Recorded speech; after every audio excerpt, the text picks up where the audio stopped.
ଆଜି 20 ମିନିଟ୍ ବାହାରିବ 20 ମିନିଟ୍ ଯଦି ବାହାରିଛି डर लाଗୁଛି ନା ଯୋଉ ଇଏ ପାଇଁ ମୁଁ ଫୋନ୍ ସୁଇଚ୍ ଅଫ୍ କରିକି ବ୍ୟାଗରେ ପକେଇ ଦେଇଥିଲି କଣ ପାଇଁ ନା ବିଜୁଳି ମାରିବ ବୋଲି ମାରିଥିଲି ଭାରି ଡର ସେଥିପାଇଁ ସୁଇଚ୍ ଅଫ୍ କରିଦେଇଥିଲି କଲ୍ କରିଥିଲେ ବି ମୁଁ ମାନେ ଉଠେଇବା କଥା ଏମିତି ଆସିକି ପହଞ୍ଚିଥିଲି ହଁ ମୁଁ ଯୋଉନ ନ ଆସନ୍ତୁ କହିଦିଅ ଆଗରୁ ନହେଲେ ଯାହା ହେଲେ ଆସିବି ଆସିବାର ଅଛି ଆଗରୁ କହିଲି ମାନେ 100% ଆସିବେ ଆସୁ ଟାଇମ୍ ହେଲେ ମାନେ ଟାଇମ୍ରେ ପହଞ୍ଚି ଯାଇଥାନ୍ତି तो आसची जस्ट लंबी पाखे मो गाड़ी कौन स्टार्ट कर देखला बोले सही तो बड़े बड़े पिला तो आसे बुझ कौन से पड़ा है चंपावती राजकन्या मारा नंदकिशोर बड़ा 98 था पड़ा दीटा सरथिला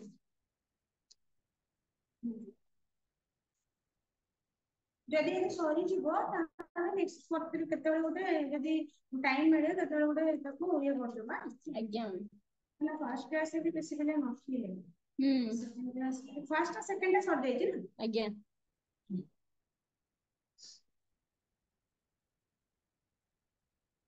एपर्यंत कौन थी ना तेरा से जो लोक को अपेक्षा कर स्वप्न आसूची बारंबार तेणु से कहे कि एमती करबी कौन कौन एमती करबी एमती करबी मन तार बहुत सारा द्वंद्व बाहर मनटा कहीं बदली गला मुझे हसी खेलिकी बापा माँ सहित खुशी बेस रोटी एमती कहीं बदली गला से आसला चंपा फूल भी पाइली बना फल से प्रथम धाड़ी दीटा को आउ थे रिपीट कराई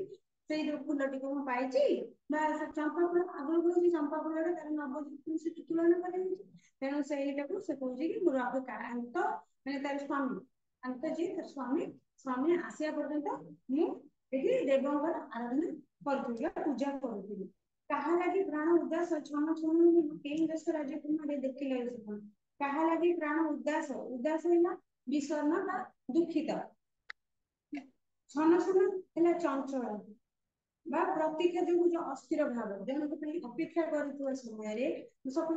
बस को अपेक्षा कर बस का टाइम आसूनी टाइम गड़ीगला से जो मैंने प्रतीक्षा करूँ चंचल चंचल मैंने आसीगला कि बस आस लगे ये समय लगे मनीष अपेक्षा कर सी आसुन टाइम गड़ी जीवनी तो से प्रतीक्षा जो मान जो अस्थिर भाव अपेक्षा जो अस्थिर भाव क्षण क्षण तेणुक जो मोर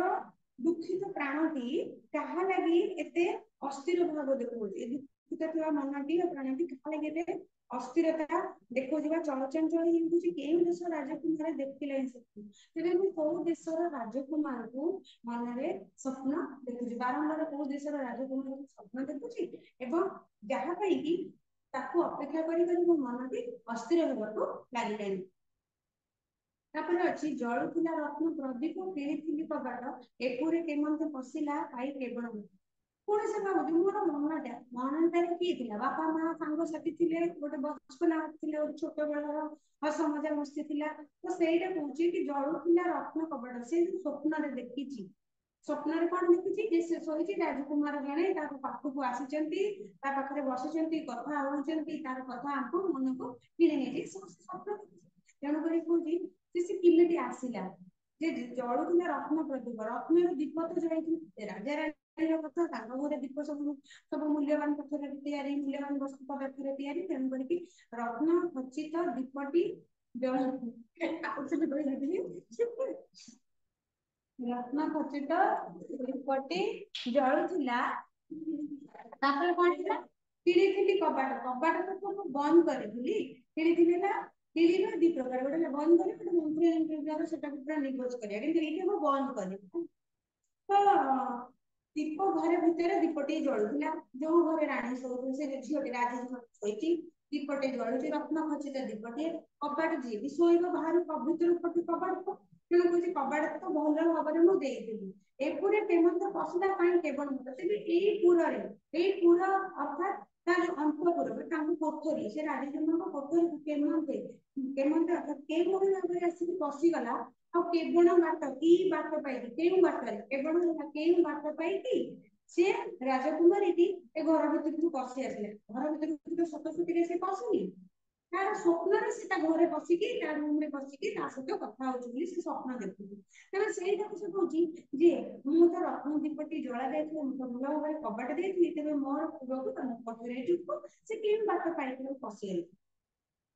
ନିଦ୍ରାରେ ସେ ଥିଲି ହାଲା ଯୋଉ ନିଜ ଅନାୟତେ ବସିଥିଲା ବାସ ଅଙ୍ଗରୁ ଦେଖିଲ ହିଁ ଜାଗ୍ରତ। ନିଦ୍ରା ବସିଥିଲି, ମୁଁ ତ ଶୋଇକି ରହିଥିଲି, ନିଦରେ ଥିଲି, ନିଦ୍ରା ବସି ମାନେ ଶୋଇବା ଅବସ୍ଥାରେ ସାଧାରଣତଃ ଆମେ ଗୋଟେ କଷ୍ଟ୍ୟୁମ କଣ ସବୁବେଳେ ବାହାରକୁ ଯିବା ପାଇଁ ଗୋଟେ କଷ୍ଟ୍ୟୁମ ବ୍ୟବହାର କରୁ, ପୋଷାକ ପତ୍ର। ଘରେ ରହିଲେ ଗୋଟେ ପ୍ରକାର ପୋଷାକ, ଯେତେବେଳେ ଆମେ ଶୋଇବାକୁ ଯାଉ ପୋଷାକ ଧୋଇଦେଲା ତାପରେ ନାଇଟ୍ ଡ୍ରେସ୍ ପିନ୍ଧିଦେଲା ଶୋଇପଡ଼ିଲା, ଠିକ ଜାଣିମାନେ କି ରାଜକୁମାରୀ ସେମିତି କରୁଛୁ। ନିଦ୍ରା ବସିଥିଲି, ସେ ସେତେବେଳେ ଶୋଇବା ଅବସ୍ଥାରେ ଯୋଉ ବେଶ ଗୁଡାକ ପରିଧାନ କରନ୍ତି ହାଲକା ପତଳା ଲୁଗା ପିନ୍ଧିଥାନ୍ତି ସେମାନଙ୍କ କଥା କହୁଛି। ଆମର ଆଜିର ନବମୀ ନାଇଟ୍ ଡ୍ରେସ୍ ତ ଅଲଗା, କିନ୍ତୁ ସେ ରାଜକନ୍ୟା ମାନଙ୍କର ରାତିରେ ଶୋଇବାକୁ ଯିବା ପୂର୍ବରୁ ଯୋଉ ପିନ୍ଧିବା ପୋଷାକ ପରିଚ୍ଛଦ ସେ ସେଇ ବେଶକୁ ପଳେଇ ଆସିଥିଲା। ମୁଁ ଯେ ଅଣଆୟତେ ଆଉ ଯେହେତୁ ଘରେ ଶୋଇବ ରାତିରେ ଶୋଇବ ତା ରୁମରେ ଶୋଇବ, ତେଣୁ ସେ ଯାହା ଯେମିତି କରି ଗୋଟେ କପଡାଟେ ଖାଲି ଦେହରେ ପକେଇ ଦେଇଥିଲା ରାତି ଦେଶର ଲୁଗାପଟାଟି। ସେଇଟା ଏତେ ଆୟତରେ ନଥିଲା ବା ନିୟନ୍ତ୍ରଣ ସୀମା ବାହାରେ ଥିଲା। ଯେମିତିକି ତାର ଭଲରେ ଶାଢୀ ପିନ୍ଧିଲେ ଆପଣ କୁଞ୍ଚଟି ଭଲସେ ପକଉ କଭର କରିକି ଶାଢୀ ପିନ୍ଧୁ, ରାଣୀ ମାନେ କୁହନ୍ତୁ ବା ସେ ରାଜା କୁହନ୍ତୁ ସେ ମଧ୍ୟ କଭର କରିକି ଅଲଗା ଭଳିଆ ଶାଢୀ ଖଣ୍ଡେ ପିନ୍ଧିଥିବ, କିନ୍ତୁ ରାତି ତା ରୁମ ତେଣୁକରି ସିଏ ଯେମିତି ସେମିତି ଲୁଗାଟା ଦେହରେ ପକେଇ ଦେଇକି ଶୋଇବାକୁ ଯାଇଛି। ସେ କଥା କହୁଛି ମୁଁ ଯେ ନିଦ୍ରା ବେଶରେ ଥିଲି, ବହୁତ ଲାଜ ଲାଗୁଛି ମତେ ସେ କହିବା ପାଇଁ, କାହିଁକିନା ମୁଁ ସେ ସମୟରେ ଅଣଆୟତରେ ଥିଲି। ଅଣଆୟତ ମାନେ ନିୟନ୍ତ୍ରଣର ସୀମା ବହିର୍ଭୂତ। ମୁଁ ମାନେ ମୋର ଯୋଉ ପୋଷାକ ପତ୍ର ମୋ ଦେହରେ ଥିଲା କୋଉଠି ପଶି ଯାଇଥିଲା କୋଉଠି ଠିକ ସେ ସେଇ ସମୟରେ ଆସିକି ଆସିଗଲେ କି ରାଜକୁମାର ସତ ସତ ଆସିନାହାନ୍ତି, ଏଇଟା ପୁରା ତାର ସ୍ୱପ୍ନର କଥା ସେ କହୁଛି। ତା ସ୍ୱପ୍ନରେ ସେତିକି ସମୟରେ ରାଜକୁମାରୀ ଆସିଲେ, ତା ମାନେ ମୁଁ ଯେତେବେଳେ ଗୋଟେ ପୋଷାକ ସେ ପିନ୍ଧିଲି ମାନେ ନିହାତି ଭାବରେ ଗୋଟେ ପୁରୁଷ ଘର ଭିତରକୁ ପଶି ଆସିବ ମତେ ଲାଜ ଲାଗିବ। ତେଣୁ ସେଇ କଥା କହୁଛି, ବସିଥିଲା ବାସ ଅଙ୍ଗରୁ ଦେଖିଲା ହିଁ ଜାଗ୍ରତ। ତାପରେ ଦେଖିଲି ମୁଁ କଣ କଲି ମୋର ବାସ ବା ଲୁଗା ବସ୍ତ୍ର ଗୁଡିକ ଲୁଗାପଟା ବା ବସ୍ତ୍ର ମୋ ଅଙ୍ଗରୁ ଯାନିକି ଶରୀରରୁ ଖସି ଯାଇଥିଲା। ଦେଖିଲ ହିଁ ଜାଗ୍ରତ, ମୁଁ ଯେତେବେଳେ ସତର୍କ ହେଲି ନ ଶୋଇ ଚାହିଁଥିଲି ସଚେତନ ଅବସ୍ଥାରେ ଦେଖିଲି ମୋର ଶରୀରରୁ ବସ୍ତ୍ର ଗୁଡିକ, ମୁଁ ତ ଶୋଇନଥିଲି ନା ସେଠିକି ଯାଉଥିଲି ତ ନିଦ୍ରାବସ୍ଥାରେ ମୋର ଯୋଉ ଶୋଇବା ସମୟରେ ପିନ୍ଧିଥିବା ପୋଷାକଟି ଅଣଆୟତ ଥିଲା ଏବଂ କିଛି କିଛିଟା ଅଙ୍ଗରୁ ମୋ ଶରୀରରୁ ଖସି ଯାଇଥିଲା ମଧ୍ୟ। ମୁଁ ତାକୁ ଭଲରେ ଜାଗ୍ରତ ଅବସ୍ଥାରେ ସତର୍କରେ ଦେଖି ପକେଇଲି, ଦେଖିଦେଇକି ଦେଖିଲା ପରେ କଣ ସଜାଡି ଦେଇଥିବ, ତାପରେ ଦୀପା ଲୋକେ ଦେଖିଥିବେ ସେ ମୋର ସ୍ରସ୍ତ ବେଶ, ଏ ସ୍ରସ୍ତ ବେଶ ଦେଖିଥିବେ ସିନା ବସନ ମୁକ୍ତ ଉରସ କେଶ। ତେବେ ପୁଣି କହୁଛି ମୋର ତ ପୋଷାକ ଖସି ଯାଇଥିଲା, ସେ ଯୋଉ ଦୀପଟି ଜଳୁଥିଲା ଘରେ ଦୀପର ଯୋଉ ଦୀପ୍ତି ଆଲୁଅରେ ସେ ଦୀପା ଲୋକେ ଅର୍ଥାତ ସେ ଯୋଉ ଦୀପର ଆଲୁଅରେ ଦେଖିଥିବେ ସେ ମୋର ଏ ସ୍ରସ୍ତ ବେଶ, ସ୍ରସ୍ତ ହେଲା ପତିତ ବା ସ୍ଖଳିତ ବେଶ, ମୂର୍ଚ୍ଛାଗତ। ମୁଁ ତ ନିଦରେ ପୁରା ଘୁମୁରି ମାରିକି ମୂର୍ଚ୍ଛାଗତ ଅବସ୍ଥାରେ ଶୋଇଛି, ମୋର ଶରୀରରେ କୋଉଠି ଲୁଗା ଅଛି କୋଉଠି ଲୁଗା ନାହିଁ ମୁଁ ଜାଣିନାହିଁ, ଖସି ପଡିଛି। ତ ସେଇ ସମୟରେ ଯେତେବେଳେ ସେ ଲୋକଟି ମୋ ସ୍ୱପ୍ନରେ ଆସିଛି, ତାମାନେ ସିଏ ଆସିଛି ମାନେ ଏଇ ଦୀପର ଆଲୁଅରେ ମୋର ଶରୀରରେ ମୋର ଯୋଉ ବେଶ ଟିକେ ଯୋଉ ମୂର୍ଚ୍ଛାଗତ ବେଶ ଟିକେ ସେ ଦେଖି ଦେଇଥିବ। ଆଉ କଣ ଦେଖିଥିବ, ଦେଖିଥିବେ ସିନା ବସନ ମୁକ୍ତ ଉରସ ଏବଂ ବସନ ଅର୍ଥାତ୍ ବସ୍ତ୍ର ବା ପରିଚ୍ଛଦ ମୁକ୍ତ ଖୋଲା ଉରସ ହେଲା ଛାତି, କେଶ ହେଲା ତାର ମୁକୁଳା କେଶ। ରାତିରେ ଜଣେ ଶୋଉଛି ତା ଚୁଟି ମୁକୁଳା ଅଛି, ତ ଶୋଇଲେ ମୋର ଖୋଲା କେଶ ସେ ଦେଖି ଦେଇଥିବେ। ଆଉ ମୁଁ ପୁରା ଏମିତି ମୂର୍ଚ୍ଛାଗତ ଭାବରେ ଶୋଇକି ପଡିକି ରହିଛି ଦେଖି ଦେଇଥିବେ। ଏବଂ ଖୋଲା କେଶ ଦେଖି ଦେଇଥିବେ, ମୋର ଅଙ୍ଗରୁ ବସ୍ତ୍ର ଗୁଡିକ ଏପଟ ସେପଟ ହେଇଯାଇଛି ତାକୁ ମଧ୍ୟ ଦେଖି ଦେଇଥିବେ ଏବଂ ମୋର ଆଉ କଣ ଦେଖିଥିଲେ ମାନେ ଖୋଲା ବସନ ମୁକ୍ତ ମାନେ ମୋର ଶରୀରରେ କୋଉ ଜାଗାରେ ଲୁଗା ନଥିବ ଖୋଲା ଥିଲା ମୁକ୍ତ ହେଇଯାଇଥିଲା ବା ଖୋଲା ବସ୍ତ୍ର ଗୁଡିକୁ ଦେଖି ଦେଇଥିବେ ଏବଂ ଗୁରସେନା ଛାତି ଖୋଲା ଛାତିକୁ ମଧ୍ୟ ସେ ଦେଖି ଦେଇଥିବେ। ତେଣୁ ଏସବୁ ଜିନିଷ ଦେଖିଥିବେ, ମୁଁ ଗୋଟେ ନାରୀ ଅଛି ଗୋଟେ ପୁରୁଷ ସେ ଯଦି ମୋର ଏମିତି ଅଙ୍ଗ ପ୍ରତ୍ୟଙ୍ଗ ଖୋଲା ଅବସ୍ଥା ଦେଖିଦେବେ ତ ନିହାତି ସେଇ କଥାକୁ ସେ ପ୍ରକାଶ କରୁଛନ୍ତି ଯେ ସେ ଯୋଉ ଆସିଛନ୍ତି ମୋ ସ୍ୱପ୍ନରେ ଏଇଭଳି ଅବସ୍ଥାରେ ମୁଁ ଥିଲି, କେତେ ଲାଜ ଲାଗୁଛି ସେ ମତେ ଦେଖି ଦେଇଥିଲି। ଚମ୍ପା ଫୁଲେ କେଶ ମଣ୍ଡାଇ ହାର କଣ୍ଠେ ଲଗାଇ ଅସ୍ପଷ୍ଟ ସପନ ସିଙ୍ଗର କେଣି ଗଲେ ଉଡି। ତାପରେ କଣ ସେ ଚମ୍ପା ଫୁଲ କେଶ ଫୁଲେ କେଶ ମଣ୍ଡାଇ, ତାପରେ ମୁଣ୍ଡରେ ଚମ୍ପା ଫୁଲ ଲଗେଇଥିଲେ, ହାର କଣ୍ଠେ ଲଗାଇ ମୁଣ୍ଡରେ ଯୋଉ ବେକରେ ହାର ଲଗେଇଥିଲେ, କଣ୍ଠେ ହେଲା ବେକରେ ହାର ମଧ୍ୟ ଫୁଲର ହାର ଲଗେଇଥିଲେ। ତାପରେ ପୁଷ୍ପ ଗୁଚ୍ଛରେ ପୁରା ସଜେଇ ହେଇକି ଆସିଥିଲେ କି ସେ ଯୋଉ ରାଜକୁମାରୀ କି। ତାପରେ ମୋର ଯୋଉ ପୁରା ସ୍ପଷ୍ଟହୀନ ଅସ୍ପଷ୍ଟ ଭଲରେ ହାଲକା ହାଲକା ସ୍ୱପ୍ନ, ଭଲ ଭାବରେ ମୁଁ ଦେଖି ନାହିଁ ତାଙ୍କ ଚେହେରାଟାକୁ, ଅସ୍ପଷ୍ଟ ସ୍ୱପ୍ନରେ ସେ ଯୋଉ ସୁନ୍ଦର ବା ମନୋଜ୍ଞ ପୁରୁଷ ଜଣକ କୁଆଡେ ଗଲେ, କୁଆଡେ ଉଭେଇ ଗଲେ। ସ୍ୱପ୍ନରେ ଆସିକି ଭଲ ଭାବରେ ମୁଁ ତାଙ୍କ ଚେହେରା ଟିକେ ଦେଖିଲି, ସେ କୁଆଡେ ଉଭେଇ ଚାଲିଗଲେ। ତାପରେ ଅଛି ଚମ୍ପା ଫୁଲଟି ପାଇଲି ବନ ହଳଦୀ ପ୍ରାୟ ଦେବ ଆରାଧନା କରିବି ତାଙ୍କ ପାଇବେ ଯେ ଯେକୌଣସି ଏଠାରେ ଟିକେ ଚମ୍ପା ଫୁଲଟି ପାଇଲି ମୋତେ ନୂଆ କରି ଜୀବନଟି ଆସିଛି, ମୁଁ ତାକୁ ଭଲରେ ମାନେ କାହାକୁ ସମର୍ପଣ ନ କରି ରଖିଥିବି ତାଙ୍କ ଆସିବା ପର୍ଯ୍ୟନ୍ତ, ତାଙ୍କୁ ଦେବା ମୋର ନିଜକୁ ସମର୍ପଣ କରିବା ପର୍ଯ୍ୟନ୍ତ। ପୁଣି କହିଲେ ଶ୍ୟାମଳ ସୁନ୍ଦର ଧରଣୀ ଚାହିଁ ନୀଳ ଆକାଶ ଶୀତ ପ୍ରେମୀ ମାରି ମାଗିଣା କରେ ଶ୍ରୋତା ବନାସ। ଶ୍ୟାମଳ ହେଲା ସବୁଜ ରଙ୍ଗ, ସୁନ୍ଦର ଧରଣୀ ଚାହିଁ ନୀଳ ଆକାଶ, ଉପରେ ଆକାଶଟି ନୀଳ ରଙ୍ଗ ଏବଂ ଶ୍ୟାମଳ ହେଲା ସବୁଜ ରଙ୍ଗର ସୁନ୍ଦର ଧରଣୀ ବା ନଈ ବା ପୃଥିବୀଟି ଏତେ ସୁନ୍ଦର, ପୃଥିବୀର ଚାରିଆଡେ କଣ ଗଛ ବୃକ୍ଷ ଅଛି, ତେଣୁକରି ଏଇଟା ଶ୍ୟାମଳ ରଙ୍ଗ ବା ସବୁଜ ରଙ୍ଗର ଏବଂ ଉପରେ ଆକାଶ ହେଲା ନୀଳ ରଙ୍ଗର, ଶୀତ ପ୍ରେମ ବାରି ମାଗିଣା କରେ ଶ୍ରୋତା ବନାସ। ଏବେ ପୁଣି ଆସିଲେ କୋଉ କଥା ଯେ ଲେଖି କବି କଣ କଲେ, ଏତିକି ବାଟ ଆମେ ତାଙ୍କ ସ୍ୱପ୍ନର କଥା କହିଗଲେ। ଏବେ କବି କଣ କରୁଛନ୍ତି ଯେ କୋଉ ସମୟରେ କାହାର କାହା ସହିତ ମିଳନ ଘଟେ ତାକୁ ମଧ୍ୟ କବି ଏଠି ବର୍ଣ୍ଣନା କରିଛନ୍ତି ଅତି ସୁନ୍ଦର ଭାବରେ। ତେବେ କହୁଛନ୍ତି ଉପରେ ଆକାଶ ନୀଳ ଆକାଶ ତଳେ ହେଲା ସବୁଜ ରଙ୍ଗର ଧରଣୀ, ସେମାନେ କିନ୍ତୁ ସବୁବେଳେ ଦି ଜଣଙ୍କୁ ଚାହାନ୍ତି ବସିଥାନ୍ତି, ନୁହେଁ କି? ଦି ଜଣଙ୍କ ଭିତରେ ସତେ ଯେମିତି ଅଧୁରା, ପୃଥିବୀ ବିନା ଆକାଶ, ଆକାଶ ବିନା ପୃଥିବୀ ଅଧୁରା, ସବୁବେଳେ ସେ ସଦାସର୍ବଦା ଉଭୟକୁ ପରସ୍ପରକୁ ଚାହିଁକି ରହିଥାନ୍ତି। ଲାଗିକି ଆକାଶ ପୃଥିବୀକୁ ଯାଇଛି ଏବଂ ପୃଥିବୀ ଆକାଶକୁ ସଦାସର୍ବଦା ଚାହିଁକି ରହିଛି। ଆଉ କଣ ସିଏ ଦିଟା ଯୋଡି, ଆଉ କଣ ଶୀତ ପ୍ରେମ ବାରି ମାଗିଣୀ ପରେ ସ୍ୱତାପନ ଅଛି। ସେ ଯୋଉ ଧରଣୀଟି ନୀଳ ଆକାଶକୁ ଚାହିଁଥାଏ, ନୀଳ ଆକାଶ ଯଦି ତାର ପ୍ରେମିକ ହୁଏ ତାହେଲେ ଧରଣୀ କିଏ ନାରୀଟିଏ, ଧରଣୀ ହେଲା ନାରୀ, ଆକାଶ ହେଲା ପୁରୁଷ।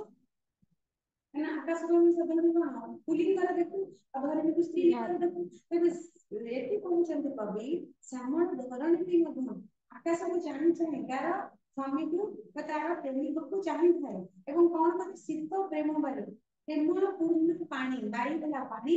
ଥଣ୍ଡା ଶୀତ ହେଲା ଥଣ୍ଡା, ଶୀତ ପ୍ରେମ ବାରି ବା ପ୍ରେମ ପୂର୍ଣ୍ଣ ଥଣ୍ଡା ପାଣି ମାଗେ ନିଜର ସ୍ୱ ତାପକୁ ନାଶ କରିବା ପାଇଁ। ସ୍ୱତାପ ଅର୍ଥାତ୍ ନିଜର ତାତିକୁ, ନିଜର ତାତିକୁ ନାଶ କରିବା ପାଇଁ ଆକାଶକୁ ଅନେଇ ବସିଥାଏ, ଟିକେ ଥଣ୍ଡା ପାଣି ବର୍ଷା ହେଲେ ପୃଥିବୀ ମହାମଣ୍ଡଳ ଟିକେ ଥଣ୍ଡା ପଡିବ। ତେଣୁ ସେ ନିଜର ସ୍ୱତାପକୁ ବା ନିଜର ଯୋଉ ଧାରଣ କରିଥିବା ତାପଟାକୁ, ଉଷ୍ଣତାଟାକୁ, ଗରମଟାକୁ ଥଣ୍ଡା କରିବା ପାଇଁ ଉପରୁ ପାଣି ପାଇଁ ଆଶ୍ରୟ କରିଥାଏ ଆକାଶ ଉପରେ। ଠିକ ସେମିତି ପିତୃ କୋଳ ତେଜି ତତିନୀ ଯାଇ ବାରି ବାସ ଉତ୍କୁଣ୍ଠ ଉତ୍କୁଳ ଜୀବନ ଜୀବନ ପଦେ ଢାଳିବା ଆସେ। ପୁଣି କଣ ହେଲା ପିତୃକୋଳ ତେଜି ତଟିନୀ, ନଦୀର ଉପକୂଳ ସ୍ଥଳ ବା ପାହାଡକୁ କୁହାଯାଏ ପିତୃକୋଳ। ପିତୃକୋଳ ଆମେ ସାଧାରଣ ଭାଷାରେ ଯଦି ପଢିବା ବାପାଙ୍କ କୋଳ, ପିତୃକୋଳ ମାନେ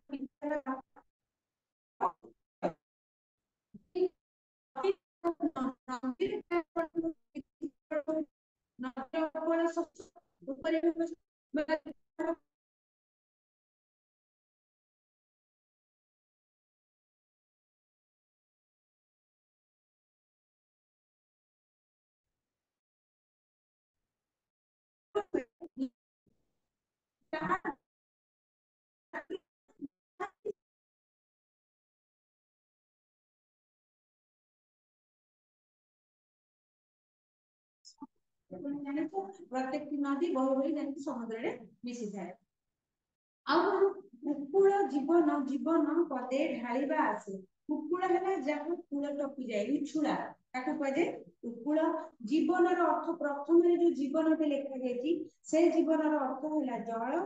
ଆର ଜୀବନଟି ଯୋଉ ଲେଖାଯାଇଛି ସେ ଜୀବନର ଅର୍ଥ ହେଲା ପ୍ରାଣ। ଏଇଟା କୋଉ ଅଳଙ୍କାର ଲେଖାଯାଇଛି? ଯୋଉ ଦୁଇଟା ଯମଜ ଅଳଙ୍କାରରେ ଲେଖାଯାଇଛି। ଏଇଟା ମଝିରେ ଅଛି ବୋଲି ତାର ମଧ୍ୟଯମକ ଅଳଙ୍କାର। ତ ଉପକୂଳ ଜୀବନ ଜୀବନ ପଦେ ଢାଳିବା ଆସେ। ତାର ଉଚ୍ଛଳ ନଦୀ ଯେତେବେଳେ କୂଳ ଲଙ୍ଘନ କରେ ଉଚ୍ଛଳା ଜଳଟିକୁ ତାର ପ୍ରାଣ, ପ୍ରାଣ ଏଠି କିଏ? ତାର ସମୁଦ୍ର ହେଲା ତାର ପ୍ରାଣ। ପାଖରେ ତାର ପାଦ ତଳେ ଢାଳିବା, ତା ପାଦ ତଳେ ବହେଇ ଦେବାର ଆଶାରେ नदीटी बही जाए सब समुद्र आड़ समुद्र पक्षक बही जाए तार जल को समुद्र सहित मिसई दिए सुकुमारी लता बिटुपी ये कथा प्रथम कहले आकाश आ धरित्री कथा जमी सी प्रेमिक प्रेमिका दी जन कवि भाषा आकाश और धरित्री जमी परस्पर सहित मिसिकी रही परस्पर को चाणिकी रही आकाश भारी ठंडा भारी ढाई देले धरित्री मत ठंडा पड़ जाए आउ कौन हुए नदीटीए से तार प्रियजन प्रिय लोक टे समुद्र पाखक बही जाए सहित मिसी जावाई तार जो उछुला जल को लेकिन तार प्रियतम पाद तले ढाई देवाई समुद्र पाद तले ढाई देवाई आउ कौन हुए पुणी सुकुमारी लता बिटुपी अंगे लोड़ी आश्रय आलिंगन तेजी सफल भय पुणी एबे आसिले सुकुमारी लता लता देखि साधारणतः जो लता गछ गुड़ाक से कौन करते सी के सीधा बढ़ी पारती गोटे सहारा दरकार बड़ बड़ पाखापाखि जदि गोटे देख कलर लता गछ तो से गोटे अलग कि गछ बड़ गछ चारिपटे गुड़े कखारू कलरा लाउ ए सब कौन लता जातीय गछ एम कौन लता फूल अपराजिता फूल लता से कौन हमें बड़ बड़ गछ चारिपटे गुड़े से सुकुमारी माने नाजुक लता गुड़ टे छुईदे भांगी कि बड़ बड़ गछ छुईदे भांगी तेणुक से लताटी बिटपी अंगे बिटपी अर्थात बड़ बड़ वृक्षर अंगरे सुकुमारी लताटीए आश्रय आवश्यक कर लोड़ी अर्थात आवश्यक कर गुड़े हो जाए कहा अंगरे शरीर बिटपी शरीर अर्थात बड़ बड़ वृक्ष मान शरीर से सुकुमारी लताटीए आश्रय स्थल भाविकी कहीं गुड़े हो जाए आलिंगन करे सप्रेमे तेजी सफल भय तेरे से जो गुड़े मिले तार अर्थ न से सब भय को तेजी से जानी लताटी जानी मुझे नाजुक जे मत कि गोटे जोर चढ़ी गले कि मरीदेले मुझे भांगी किंतु सी जाए जो गछ देहटी गुड़े जाए कविता कहते सी गुड़े हुए सी जाए भय सब भय को छाड़ी तार प्रिय को आलिंगन कर जागुरी धरे कि सकल भय सर्व भय ताके दूर हो जाए लता वृक्षर संपर्क गोटे गला समुद्र नदी संपर्क पृथ्वी आकाशर संपर्क पुणी आसला भानु करे नव नलिनी फुटी लभई मुद विधु विभा पाई हसई निमिलित कुमुद भानु करे नव नलिनी भानु है सूर्य करे अर्थ ये किरण भानु करे अर्थात सूर्य किरण नव है नुआ नलिनी है पद्म फुटी लभई मुद मुदर अर्थ है आनंद तेरे सूर्यकर किरण पड़े गोटे पद्मटीए नुआ पद्मटीए फुटी उठिकी पद्मटी चापी रही निमिलित मैंने आखि बहुत निमिलित जो जो मैंने पढ़ी ओडिसी नाच करते गोटे मुद्रा थाए निमिलित मैंने आखिटा तल को करवा तल कर मैंने मुद्रित अवस्था तो फूलटी फुटी न था कढ़ होती बंद होती सूर्य किरण भानुला सूर्य किरण से पद्म पड़े से नुआ कर पद्मटी नुआ फुटिला मैंने पद्मटी फुटे नुआ कर फुटी मुद लभ आनंद लभे आनंद प्राप्ति होता है विभु विभा पाई हसई निमित्त कुमुद ठीक से जो सूर्य किरण पड़े पद्म फूलटे फुटी करके आनंद प्राप्त हुए विधु है चंद्र विभा है किरण चंद्र किरण पाई अति आनंद मुद्रित कई कुमुद है कई कई फूलटे से मुद्रित थाए निमिलित से चंद्र किरण टे पड़े सी हूँ कुमुदी कई फूलटी प्रस्फुटित हो जाए जोड़ी मान कथा ये कहगला कई सहित तुम चंद्र संपर्क सूर्य किरण सहित तुम पद्म फूलर संपर्क आकाश सहित पृथ्वी संपर्क नदी सहित समुद्र संपर्क लता सहित बड़ बड़ वृक्ष मान संपर्क विषय लेखक सुंदर भाव पुणी कहते निज निजर प्रियतम को जागुरी धरुंच प्रति समय लोड़ुंट ढल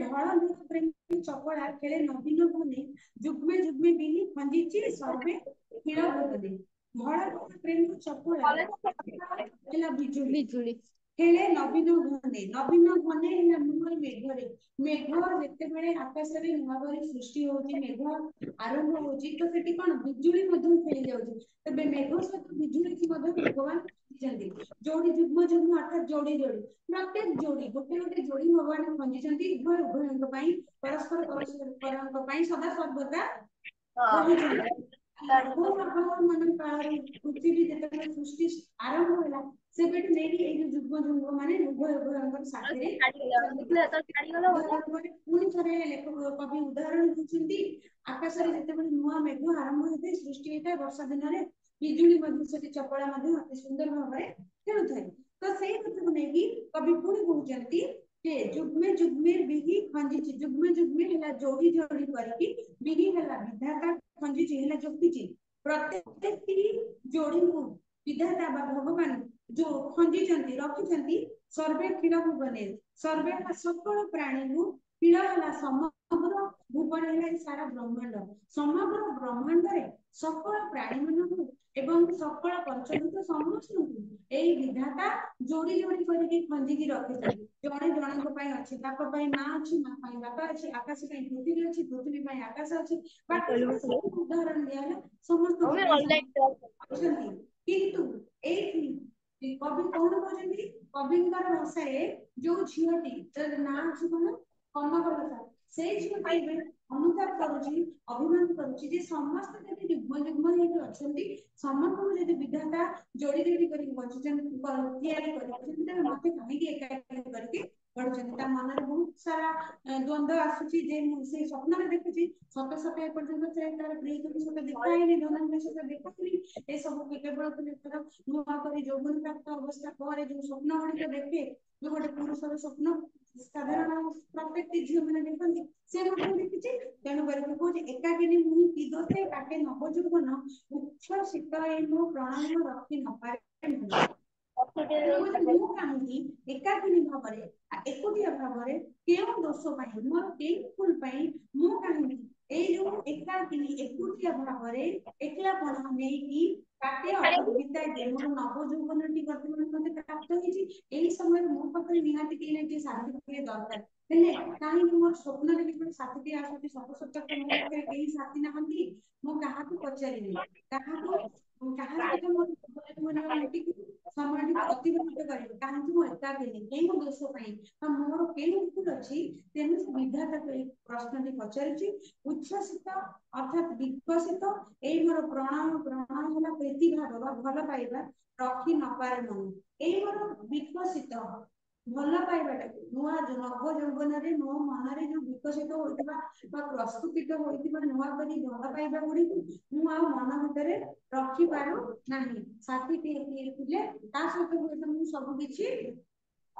ସେୟାର କରିଥାନ୍ତି ତା ସହିତ ମୁଁ କିଛି ସବୁ କିଛି ବଣ୍ଟନ କରିଥାନ୍ତି କିନ୍ତୁ ଏବେ ମୁଁ ଏକୁଟିଆ କାହିଁକି ଏକୁଟିଆ ସେ ଆଉ କେଉଁ ଦୋଷ ପାଇଁ ଏକୁଟିଆ ସେ ତାହା ବିଧାତାଙ୍କୁ ପ୍ରଶ୍ନ ପଚାରି ଚାଲିଛି ଏ ବିଶ୍ୱ ବାଜାଣୀ ବୀଣାରେ ମୋର ବିରହ ଗାୟନ ମୋ ବିରହ ଗାୟନ ଏକତାନେ ଯେମି ଉଠଇ ଶୁଣି ହୁଏ ଅନୁମାନ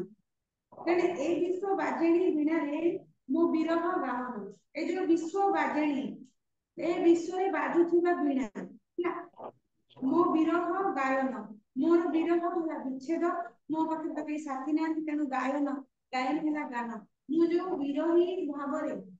ତଳକୁଛି ଗୀତ ଗାଉଛି ଗୀତ ତ ଏଠି ସେ ପ୍ରକୃତ ସେ ଯଦି ତୁଳନା କରୁଛି ସତେ ଯେମିତି ଏକତାନେ ଯେମିତି ଉଠେଇ ଶୁଣି ହୁଏ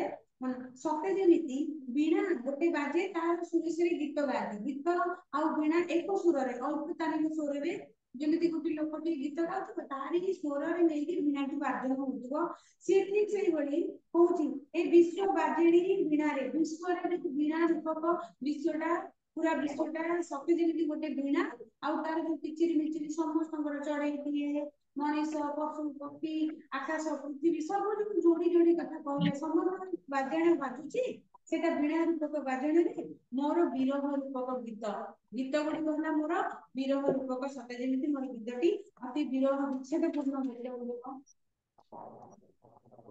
ଏକ ତାନେ ଯେମିତି ଉଠେଇ ଶୁଣି ହୁଏ ମନ ସତରେ ଯେମିତି ଗୋଟିଏ କାନରେ ଏକା ସ୍ୱରରେ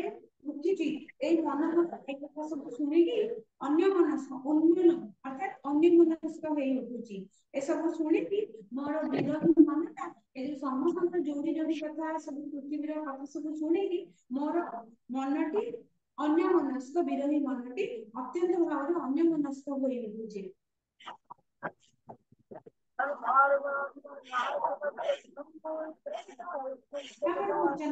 ସ୍ୱପ୍ନର ବିହଙ୍ଗ ସୂତନ କୁସୁମିତ ବନରୁ ସଭାସେ ସୂଚାନ୍ତି ବିଫଳ ଏ ଯୋଉ ବନ ମୁହଁରେ ସ୍ୱପ୍ନର ବିହଙ୍ଗ ବିହଙ୍ଗ ହେଲା ପକ୍ଷୀ ସୁତାନ ହେଲା ଉତ୍ତମ ଧ୍ୱନିରେ କୁସୁମିତ ବଲରି କୁସୁମିତ ହେଲା ପ୍ରସ୍ଫୁଟିତ ଆଉ ବଲରି ହେଲା ଲତା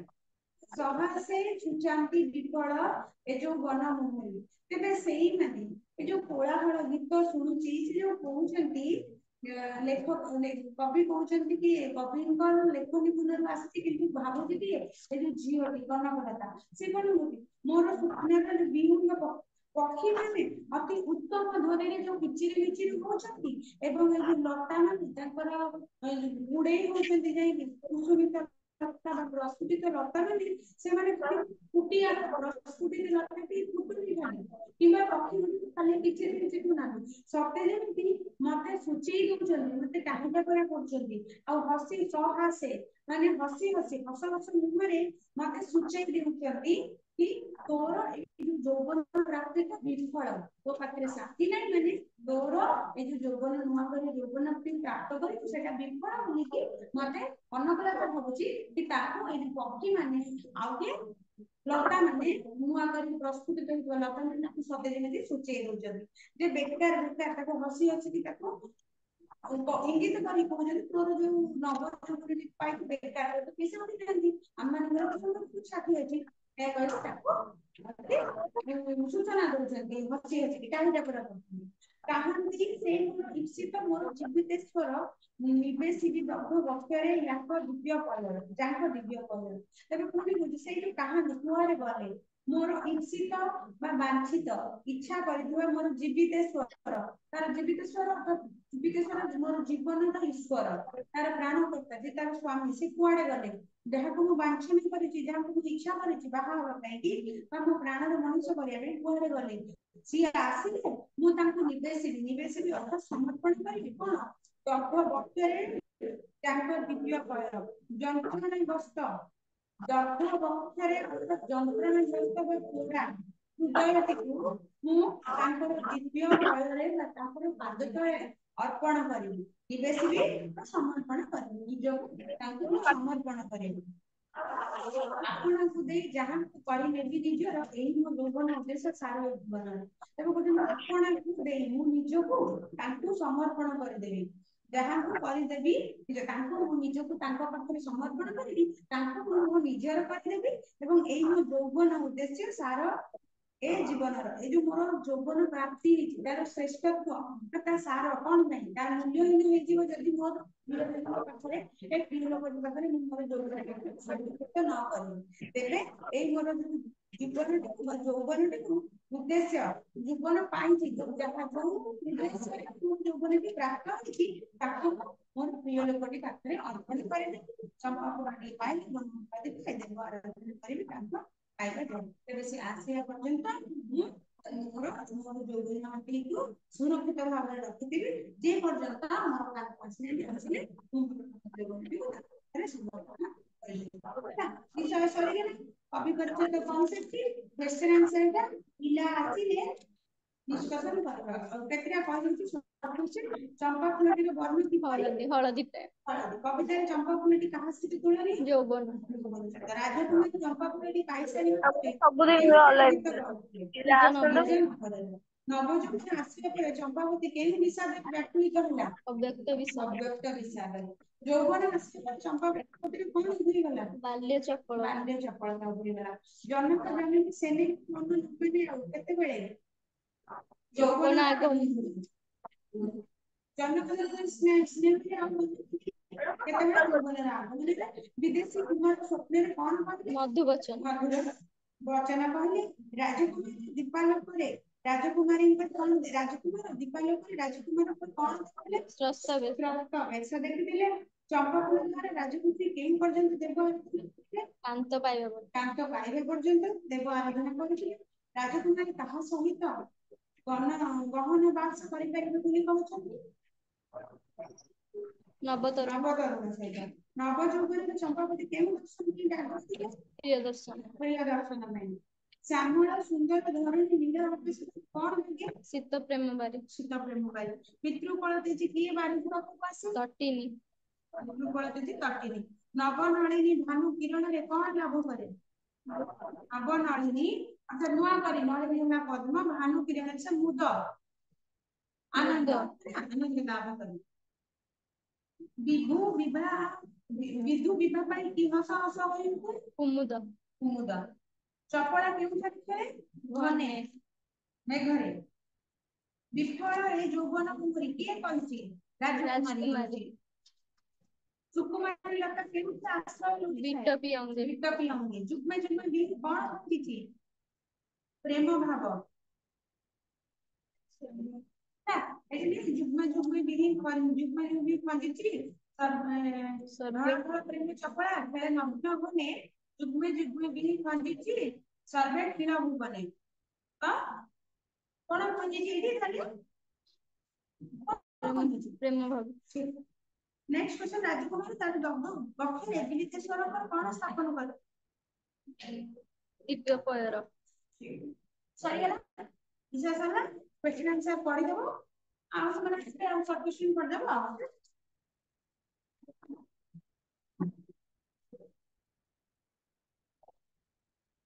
हो जानो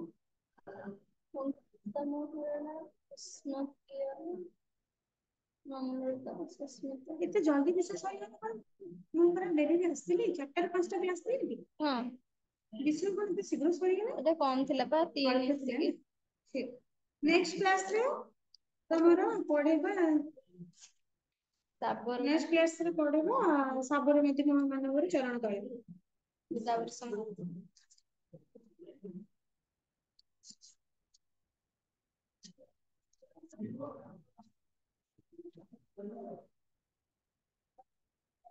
तमरो सिलेबस रे कोन अछि सब निर्वाचित र बिलाप अछि फास्ट इंटरनल ले तो पूरा पढ़ द्वितीय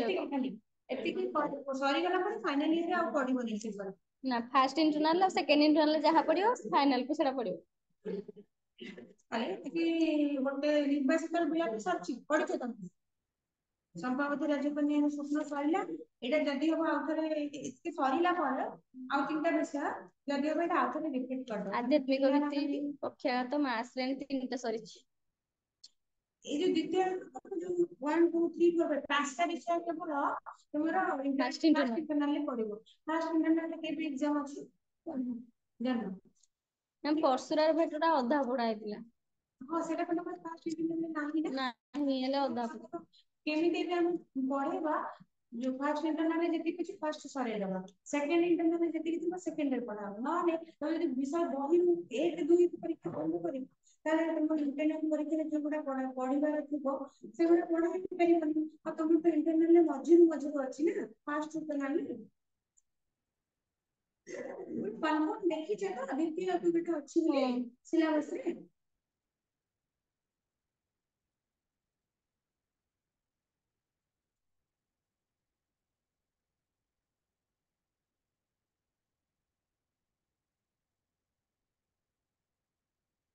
ठीक अछि नेक्स्ट क्लास रे साबरमती को सरण कमर प्रति संध्या भितर सरी होला पर मझरे गोटे क्लास जदी तुम परीक्षा हेई नथिबो ताले आउ थोड़े चंपावती राजकन्या रो सुनाटा रिपीट कर दो जदी पिला आसे थिले है